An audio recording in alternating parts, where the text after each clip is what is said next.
Good afternoon and welcome. Today's webinar is going to focus on home occupation, which is a fancy way of saying home-based business.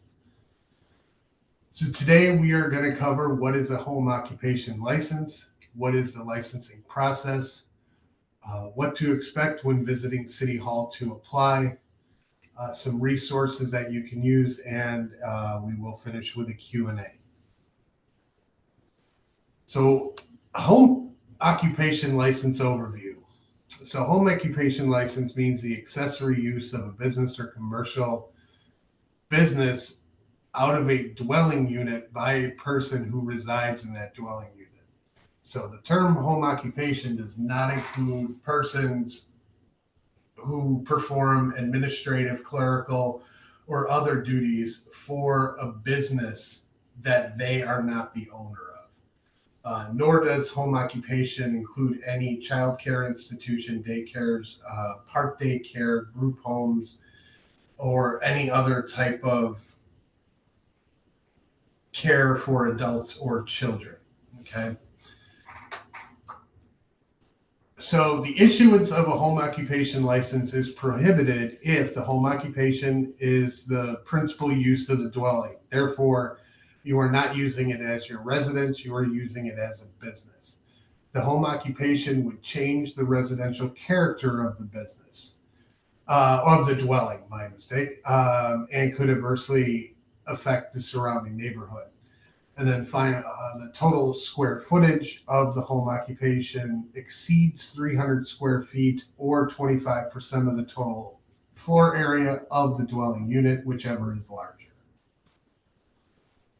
Activities that are not supported by a home occupation license: motor vehicle repair, motor vehicle dispatch, animal hospitals, palm reading, astrology, fortune telling, kennels, stables, aviary facilities, barbershops, dance schools, restaurants or pop-ups, massage, caterers, shared kitchen users, food preparation, funeral or funeral homes, crematoriums, mausoleums, medical or dental services, a public place of amusement, sale of firearms or being a weapons dealer, any firearm training, warehousing, welding or machine shops, and any activity that would require a children's service facility license. The legal duties of a home occupation licensee is to conduct the home occupation within the dwelling unit. If activities take place outside the home, such as personal training, home repair, residential cleaning, this could qualify for a home occupation license. If you are using an attached or unattached accessory building or accessory structure, such as a garage, that may be used for incidental storage, as long as it is not exceeding the square footage limitations that are set forth with the dwelling unit itself. So essentially, you can't use 300 square feet or 25%, whichever is larger, of that total structure. You cannot store hazardous materials, base metals, unfinished products. If you are storing any records or paperwork or supplies, they have to be in enclosed boxes or file cabinets. And then not included on this, but also should be included, is vehicle storage. So if you use a service vehicle, such as a van, a truck, anything like that, that would be in conjunction with what you're doing, especially like landscaping and home repair. That vehicle is not allowed to be stored in your garage, on the property, or parked out in front of the house on the street. So that has to be parked somewhere in another location separate from the home. Other prohibited acts would include allowing the home occupation to become the principal use of the unit, adding a separate entrance that would be for the sole purpose of the home occupation, displaying signage or other evidence of the operation of the home occupation, making any structural alterations, or installing any equipment that would change the residential character, allowing the home occupation to permanently occupy more than 300 square feet or 25% of the total area, or to produce or emit any noise, vibration, smoke, dust, or other particular matter, odorous material, heat, humidity, glare, or any other effect that unreasonably interferes with another's enjoyment of their residence. Additional prohibited acts are to hire, retain, or otherwise permit more than one non-resident employee to work within the dwelling unit in connection with the home occupation. Allow more than 2 patrons or non-resident employees at any one time. Allowing more than 10 patrons or any non-resident employees in any combination during any 24-hour period. Permitting any tractor or trailer deliveries. Permit or accept more than one bulk delivery per day. Such delivery needs to take place between 8 a.m. and 6 p.m. To use a garage, attached or unattached, driveway, carport, or any other area of the plot of land to store a service vehicle, and use of the street for parking service vehicles when not in use. Key changes that have happened to the home occupation ordinance within the past 5 years. It no longer makes a distinction between a single family residence and a multiple dwelling. So basically the difference between a single family home and an apartment. The square footage increased to 300 square foot or 25% of the total floor area. It now allows for construction, meaning home repair. We're not talking about like general contractor and landscaping businesses to be based out of the home. But once again, storage of hazardous materials would have to be stored at a location other than the dwelling unit. Allows for the direct sale of products on display shelves or racks as long as they're within that square footage. And the bulk delivery window was extended to 6 p.m. So for the licensing process, we first recommend deciding which type of legal entity is best for you. If you're unsure, consult with an attorney or a CPA. What we mean by a legal entity is, are you going to apply as a corporation, an LLC, an LLP, or a sole proprietor? Make sure you've registered your business with the necessary federal and state agencies. Currently, home occupation licenses must be applied for in person at the small business center located within City Hall.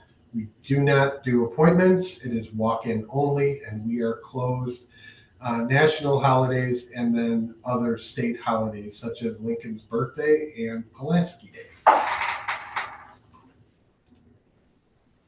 So when you're visiting City Hall to apply, we ask that you have a government-issued photo ID, so driver's license, state ID. The address on the ID should match the address for which you are applying for the home occupation. If you are not applying as a sole proprietor and you're applying as a legal entity, we will need your federal employee identification number or your FIN number, your state of Illinois file number, and if you are doing retail sales, an Illinois Department of Revenue tax ID, which you'll also hear referred to as your IDOR number. Also, any supporting documentation, such as a certificate of insurance if you're doing landscaping or home repair. If you have outside contracts for storage, make sure you have those with you because zoning will want to see those. And then any other documentation that may be required. If you are unsure of what documentation you may need to bring, feel free to email businesslicense@cityofchicago.org for more information. Some resources. The Municipal Code of Chicago is Section 4-6-270. You can find that by going to the link there. It can give you a little extra time if any of you are writing that down, since it is not a short URL. And then if you need more information online about home occupation licenses, we have that at Chicago chicago.gov/BACP.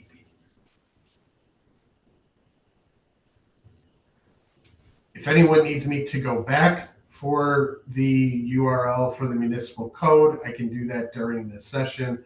Or if you email business license for the link, that will be able to be provided through that email. Now I am going to take questions. So please submit your questions using the chat section.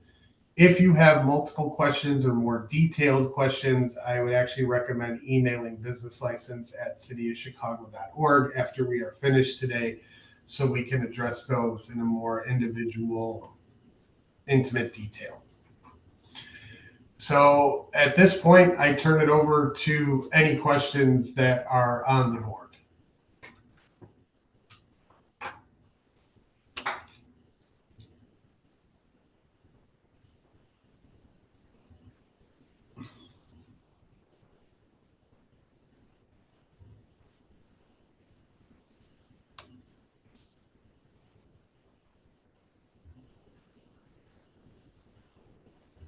So you're asking if you rent your apartment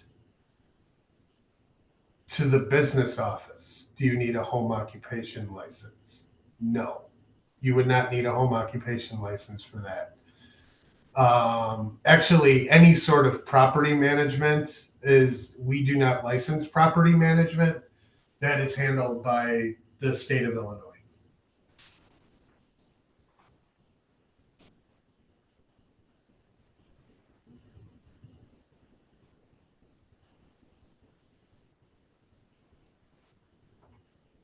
There's a question from earlier regarding can or cannot. The home occupation is supposed to be secondary to you living there.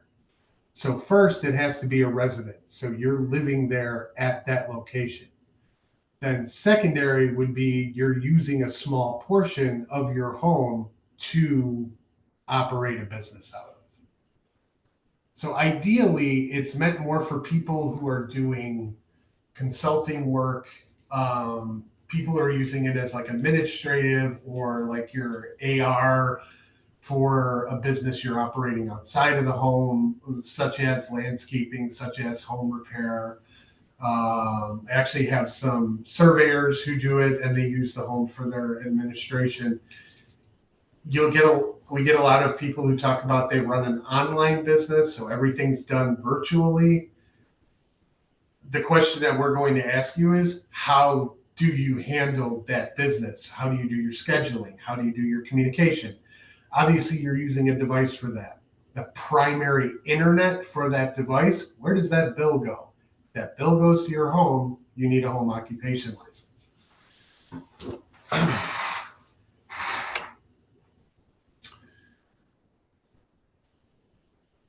The cost of the license is $250 for a 2-year period. Once you get your license, you can renew online. You just can't apply for a brand new home occupation license online. You have to do that in person.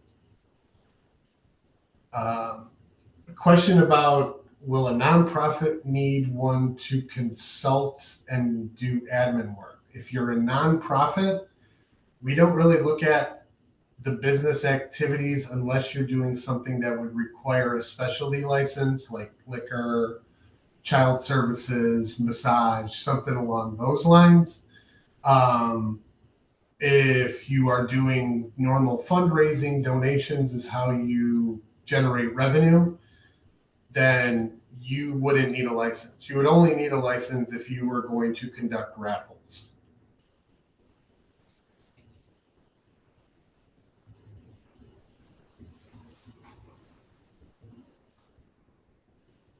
Question regarding the ordinances is the link that was on there about the municipal code of Chicago. So if you need that link, please email businesslicense@cityofchicago.org after this is over with, and that link can be provided to you. If you run an online business, yes, you do need a home occupation license. If you're doing a furniture online business, then I'm assuming you are not actually storing the furniture at your home, because that would most likely be well over 300 square feet or 25%.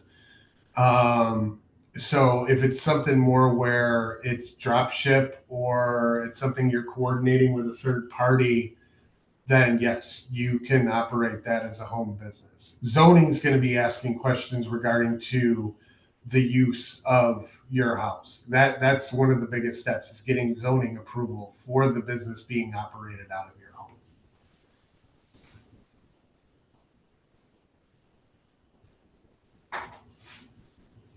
I want to resell balloons. You want to resell balloons and would be doing pickup. Do you need a home occupation license? Yes. And if you're reselling balloons, you're most likely going to need an IDOR number, because you're going to need sales tax to be reported to the state.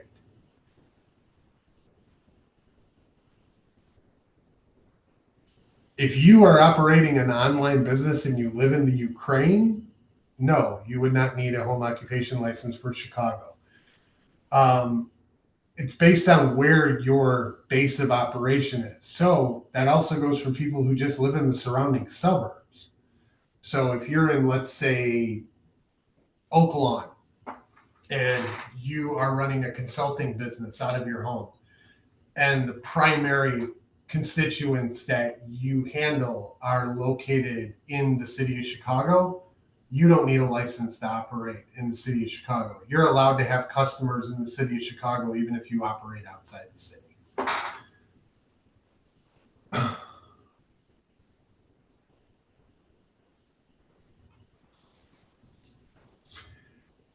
This is an important one. I make artisanal soaps at home. Do I need a license?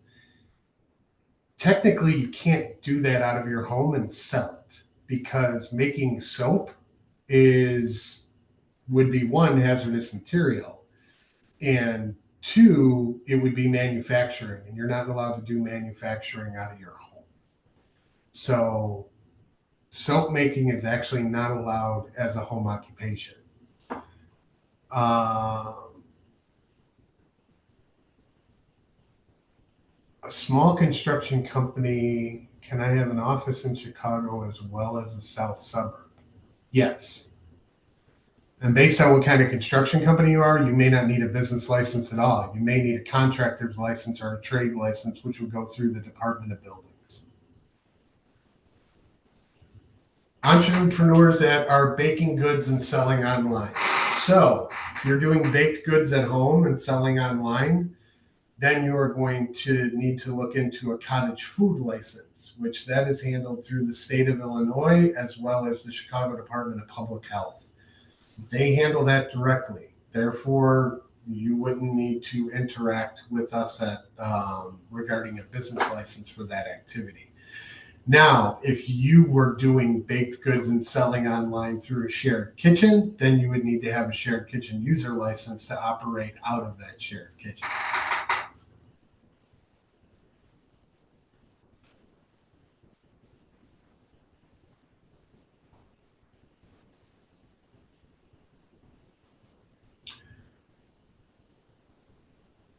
A short-term rental. Okay, this is good. So what you're actually going down the line of is, just to clarify, I'm assuming you're discussing something along the lines of Vrbo or Airbnb, which in that regard, you would be looking at registering with HouseShare. And then once you are registered with HouseShare and your registration is approved, then you can use that for short-term rental. And it does have to be a primary residence. However, if you have second locations, if you have more than one that you are doing HouseShare with, you would need to be licensed then. And if you need more information on that, I recommend that you email businesslicense@cityofchicago.org And we will forward that information onto our house share team so that they can provide more detailed information regarding that question.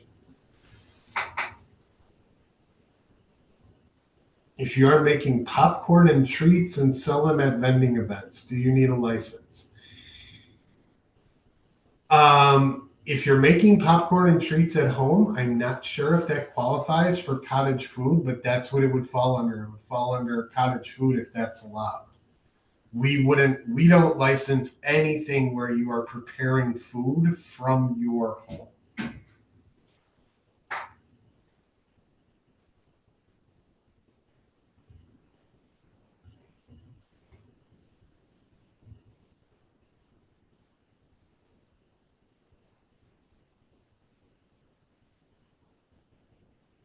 So how do you obtain a tax exemption in Illinois?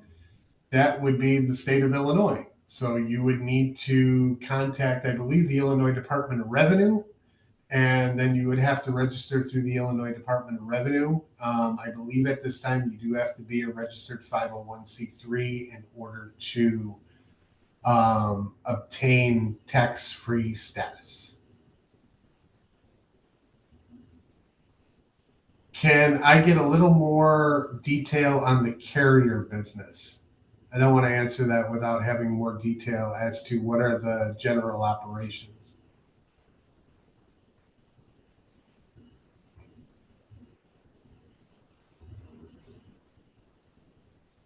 So regarding the 501c3, a nonprofits in nonprofit is a little more challenging when it comes to licensing. We don't license nonprofits unless it is a specialty license. So what a general license is referred to as a limited business license. So a limited business license is only required for a nonprofit. Typically, not only, but typically if you are doing retail sales, then we require that there is a license and that there's proper tax IDs for selling online and collecting sales revenue for the state. But when you're talking nonprofit, typically those places are either like social clubs that serve liquor that have to be licensed. There's a lot of children's facilities, daycares, instructional things like dance or music that are nonprofit. Those would need to be licensed, but only if you are supervising persons under 18 and their parent or a guardian is not present. So if you are, even if it's for an hour, if somebody's coming and doing a piano lesson at your establishment for 1 hour and they're 16, you should have a children's activity facility license for that, even if you're a nonprofit. If you want more information on nonprofits specifically, I would email businesslicense@cityofchicago.org so we can get into more of that element of licensing.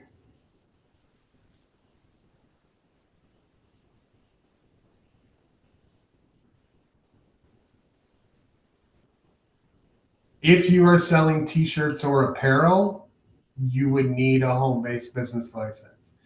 Now, if you are screen printing those t-shirts or that apparel, or you are doing any additional manufacturing to them, then it would not be allowed because that would require a manufacturing license, which is not allowed to do out of the home. Same thing with, as soon as you use the word make, if you are making anything and it's not food, it's not going to be allowed in a home-based business.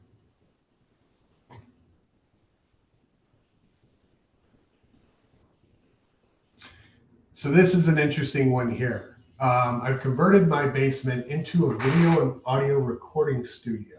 I shoot and edit video in 2 sets and have an audio recording booth. Do I need a specific license for this type of business? Well, first of all, your basement is not considered a part of your home. and therefore cannot be used for a home occupation license. So you wouldn't be able to run that out of your basement. You would need a license for that, but you would need a commercial location for a recording studio for what you're discussing.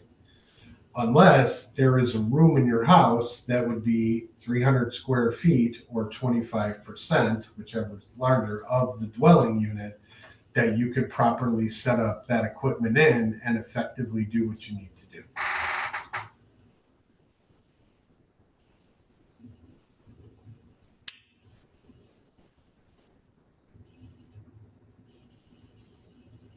So what does the license do for the person applying for the license? Well, if you're operating a business from your home and you're operating it with licensed and within the municipal code, then you are operating within the law. If you are not properly licensed and a city inspector visits you, you can be cited for running an illegal business without being properly licensed, which, at first it may just be you get 90 days or 30 days to make sure you're properly licensed, or it could be you could be cited where you need to be seen in court. So there are levels to if you are not properly following the municipal code and operating a business within the city of Chicago. That is subject to citations and fines.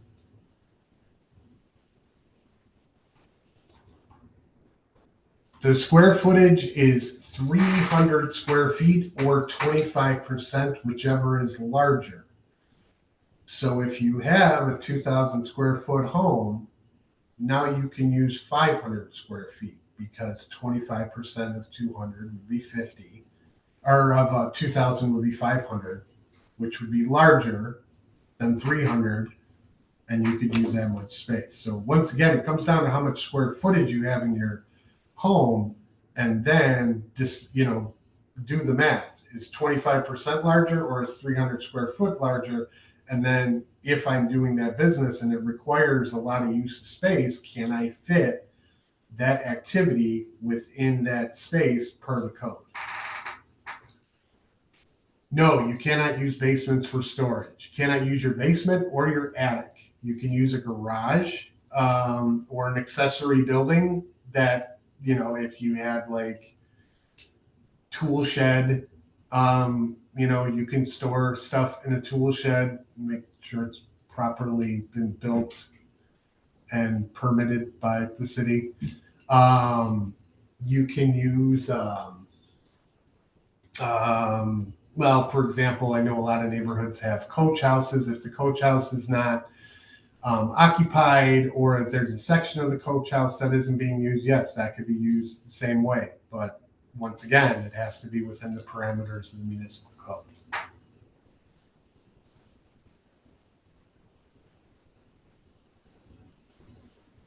Okay, this is a good question. You're running a consulting business and you're using a WeWork space. You're using an actual shared office space, but you occasionally work from home. As long as you're licensed at the virtual office or the shared office space, then you wouldn't need an additional license to work from home because the majority of everything being done is done from the virtual office that you're using. And since this has become really big, the virtual office, the city of Chicago does not recognize virtual office if all it is doing is forwarding your phone calls and handling your mail. That is not. So you can't just get a PO box or get a box number at a UPS store or something like that and consider that a virtual office. We do not consider that a virtual office. Virtual office, you have to meet certain criteria. Number one, are you assigned a dedicated or shared working space where you have access to a computer or you have access to connection ports that you can set up a computer or set up a laptop at that station? Number two, you have to be able to use conference rooms if they're available. You have to have access to copier equipment, if by chance you still use fax machines. So that's what we would consider a virtual office space, not just a PO box or a mail forwarding and phone forwarding service.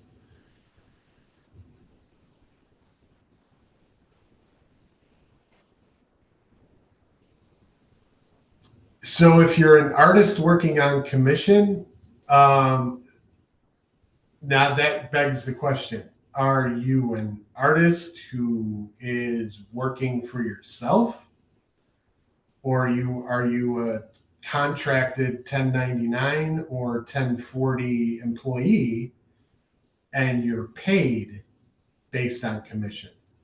So that's the key to it. If you are doing it for yourself and you don't go through anybody to get paid, whatever you make, you make. Even if you set up your own legal entity for tax shelter, that doesn't mean if you're the owner of the LLC, you're still working, you are the owner of the business, then yes, you would need to be licensed. If you are working for another owner, then the other owner would mean you're working for somebody, then you're telecommuting and you would not need to be licensed in order to operate within the city because you're not running a business, you're working. You're just doing work for another company.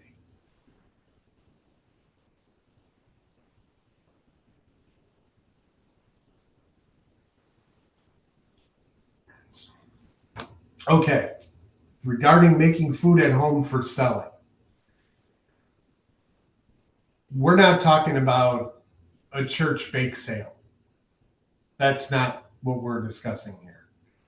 What we're discussing here is if you are making food in your home and selling it at retail. So if you are making food at your home and going to, say, a farmer's market, or you are going to a pop-up market, or you are doing, say, one of the festivals around the city, if you are not a cottage food license holder or a shared kitchen user license holder, the Department of Public Health is not going to allow you to operate at any festival or any outdoor event, farmer's market, what have you. They won't license you to do it. So you would have to obtain the proper licensing. Now, if you're going to be doing a lot of selling at events and so forth, I actually recommend is looking into a 180 special event license. That way, you're covered for 6 months, basically, and you can go to farmers markets. You can go to like the artisan markets that are held up in Ravenswood and in Fulton Market. Any pop-up markets that come on throughout, like, say, the spring and the summer and the winter, some of the Christmas stuff. But yeah, you would need some sort of licensing to do that. But if you're talking about, hey, my kid's, Boy Scout troop is having a bake sale and I'm going to make brownies for them, well, that's different. That's not what we're talking about here. We're talking about, something where it is being done in conjunction with running an actual business.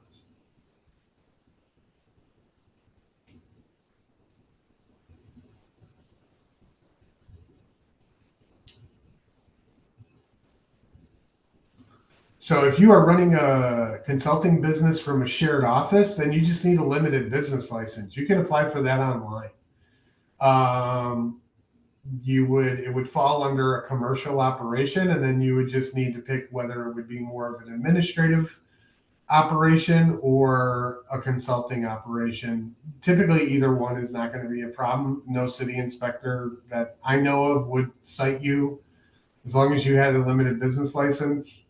You would be okay to operate. I need clarification on what you mean by accessories.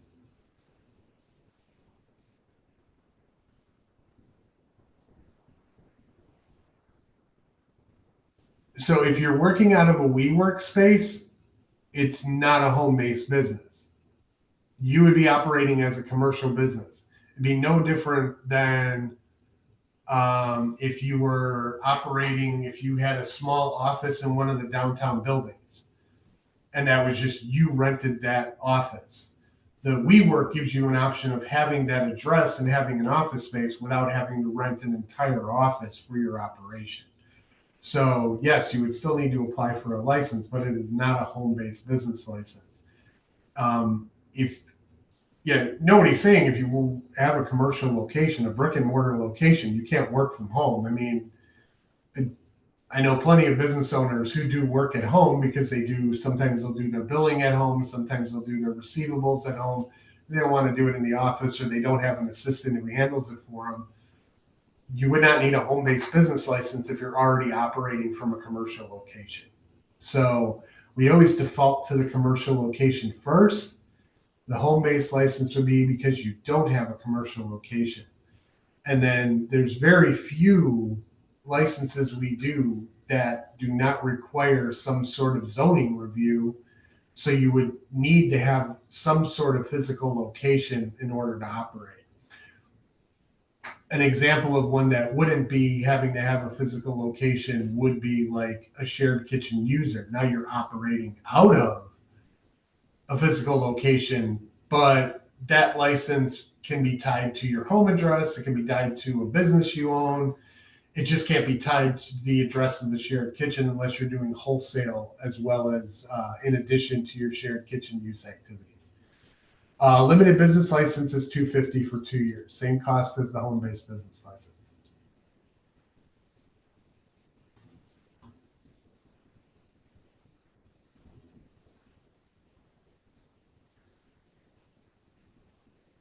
Once again, commercial license for a consultant, you're $250 limited business license. If you got it as a consultant working out of your home, then it would be a regulated business license because it's a home-based license. We regulate that a little differently, but it'd still be $250 for 2 years. If you're selling sunglasses and jewelry and costumes, as long as you're not storing everything in your home and taking up a bunch of space in your home storing it, or you're doing drop ship, then you would get a home-based business license for retail sales from your home. If you're a contracted carrier for another company, no, then you would be considered a 1099 employee, and no, you would not need to have a home-based business license. If somebody else signs your paycheck, that's a great indication that you don't need a home-based business license.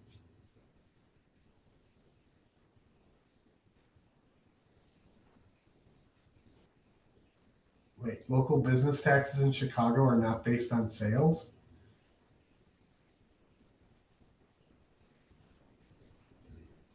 Well, taxes collected in Chicago are based on sales, but they're also based on other elements. So if you have questions regarding tax, if anything tax related, my recommendation there is email revenue database, all one word, at cityofchicago.org. That's our tax division. Once again, that is revenue, REV as in Victor, EN as in Nancy, UE, database. D as in David, A, T as in Tom, A, B as in boy, A, S as in Sam, E at cityofchicago.org. And they will answer your tax questions.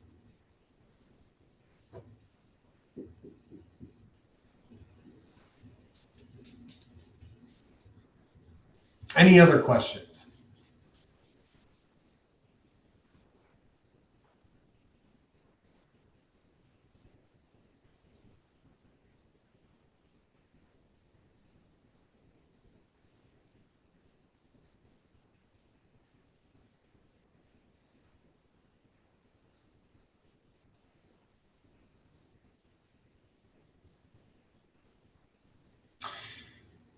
So if you are interested in obtaining a cottage food license or a 180 special event license, email business license at cityofchicago.org and we can give you more information. There is a cottage food license information is on the Chicago Department of Public Health page of the chicago.gov website. So you can find more information there. But if you kind of hit a dead end there, feel free to email business license. 180 special events are through the Department of Cultural Affairs and Special Events.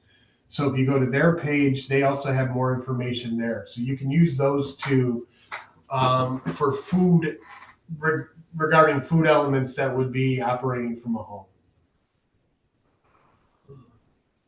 If you live in a Chicago suburb, make crafts, sell the items online to Chicago residents, or sell at pop-up fairs and craft shows. So, online sales to residents, no. If you are working at a fair or an event, the event itself, if you're just doing retail sales, you're not doing anything with like prepared food, then your license is actually being handled by the event planner. They handle licensing.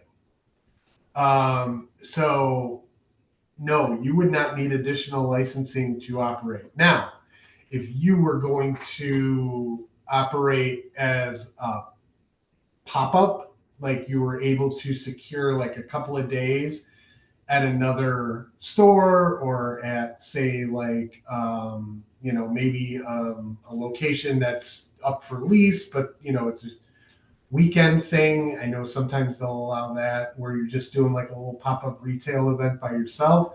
Then you would need to get a pop-up license, and then you would need to come in and see a business consultant about getting that set up.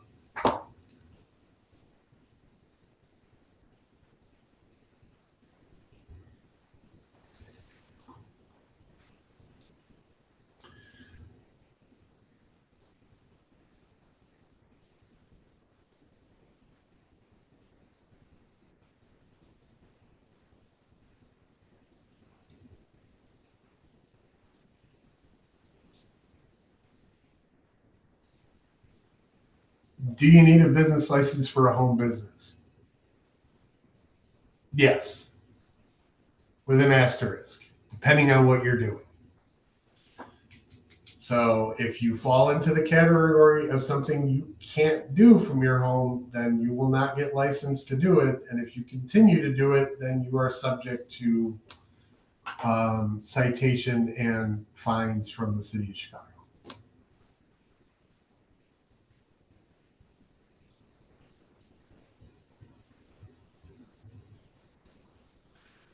Pop-up events to sell and farmers markets are different. So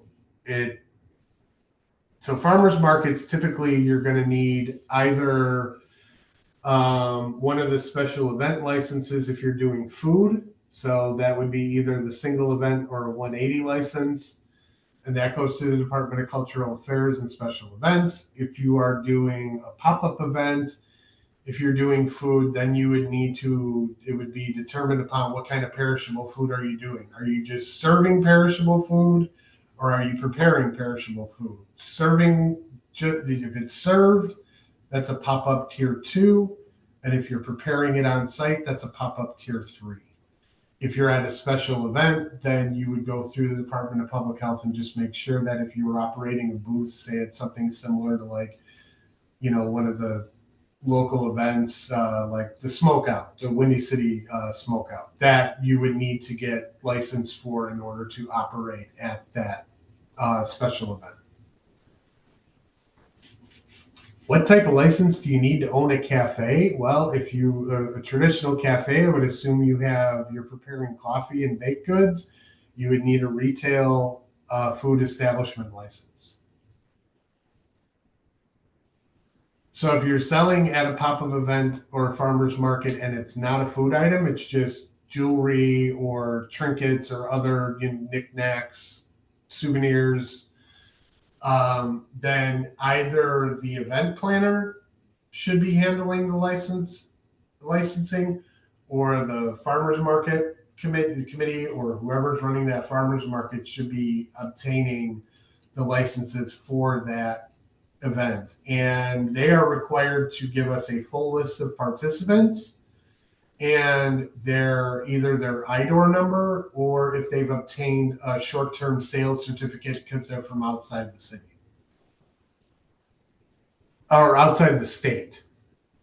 So if you're like coming from Iowa or Wisconsin and you're selling at a farmer's market and you're selling retail, the state may require you to get a short-term sales certificate, and you can go to tax.illinois.gov for more information on that.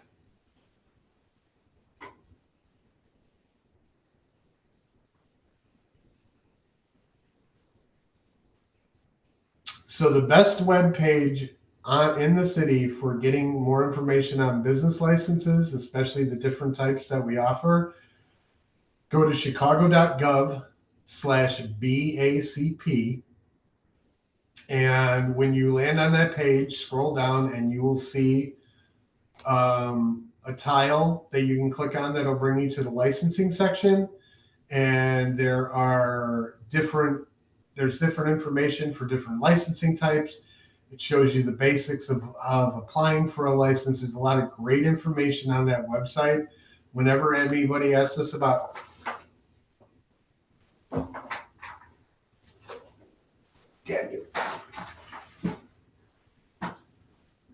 sorry about that. If anybody asks us for information about that through the general inquiry, then we typically give them the link to our website in addition to giving them the general steps of how to apply in person or online if they can apply online.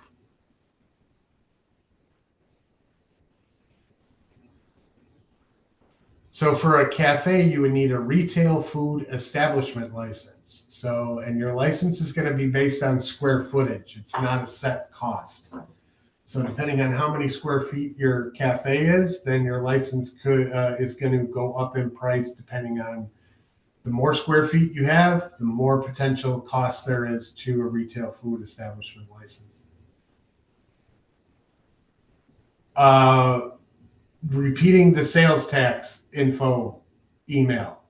It's revenue, REVENUE, database, DATABASE, all one word, at cityofchicago.org.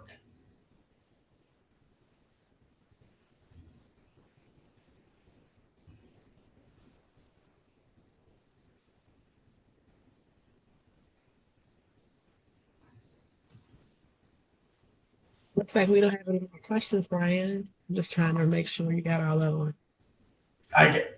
There's this one last one about the GC license. So does having a City of Chicago GC license allow you to be considered a Chicago small business with the benefits of the program, grants, etc.? That is a question for our outreach team. I am not 100% sure on that. I do know that if you have a GC license and you are trying to bid for a city contract, the Department of Procurement Services is still going to require you have a business license in addition to the GC license, even though a normal general contractor would not need to have a business license to operate in the city.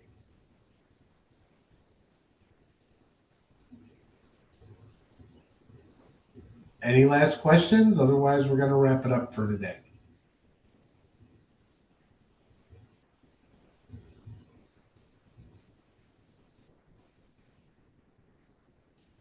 All right. I think we can put a bow on this one. And thank you so much for the kind words. I appreciate the participation today. You've made it go quickly. Thank you, Brian, for today's presentation. If you are a part of the BACP Entrepreneur Certificate Program, your account will automatically reflect your attendance today within 24 hours. Please remember to register for our final Small Business Expo of the year. To register for this expo, please visit chicago.gov/biz expo. Again, that's chicago.gov/biz expo. That's BIZ expo. Thank you and see you next time.